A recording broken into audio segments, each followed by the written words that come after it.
রান্নাঘরে আবার চলে এসেছি। আজকে আমি পাবদা মাছের ঝাল করবো। দেখো পাবদা মাছগুলো আমি ভেজে নিয়েছি আর এখানে মশলা রেডি করে নিয়েছি।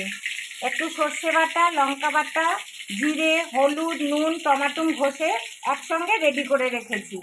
আর তেল দিয়ে দিয়েছি, এই দেখো, আর কালো জিরাও দিয়েছি। আর এখানে আমি একটু আলু কুচিয়ে নিয়েছি।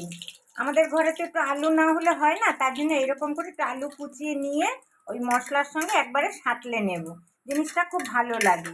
এই যে আলুটাকে জল দিয়ে ভিজিয়ে রেখেছিলাম, এবারে আলুটার মধ্যে দিয়ে দেবো। আমাদের ঘরে আলু না হলেই হবে না। খিচুড়ি ভাবছিলাম করব, তারপরে খিচুড়ি করলে আমার কর্তার অনেক কিছু লাগে, তার থেকে বাবা ভাত, মাছ ভাত খাও, অনেক ভালো। এই দেখো না হুড়াহুড়ি করছে, ওই যে হোটেল থেকে ফোন করেছে, এখনই যেতে হবে, তাই মশলাটা দিয়ে দিচ্ছি। একটুখানি কষানো হবে, হ্যাঁ, একটু কষতে থাকো, তা তোমরা দেখতে থাকো। দেখো এবার ঝোলটা দিয়ে দিচ্ছি। হ্যাঁ,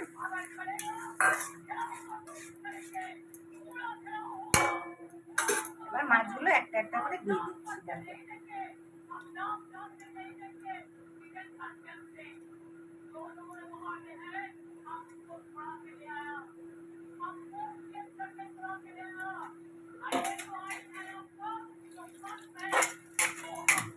কথাবার্তা বলে বলে ডিটেনশন ক্যাম্পে ঢুকিয়ে দিয়েছিল, আমি ছাড়িয়ে নিই। এটা দিয়েছি, ঠিক আছে। এবার একটু ঢেকে দেবো, দেখতে থাকো।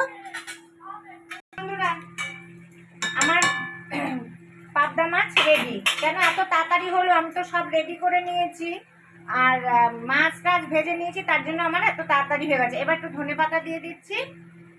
তা আমি এরমভাবে রান্না করলাম, তোমরাও এভাবে রান্না করো। আর আমার রান্নাটা যদি ভালো লাগে তাহলে লাইক করবে, শেয়ার করবে আর আমার চ্যানেলকে সাবস্ক্রাইব করবে।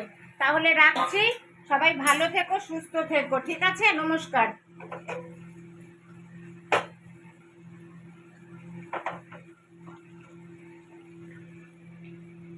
তাহলে ঢালছি, হ্যাঁ, এই দেখো একদম মাখা মাখা, এই জন্য আমি আলুটাকে ওইভাবে দিয়েছি।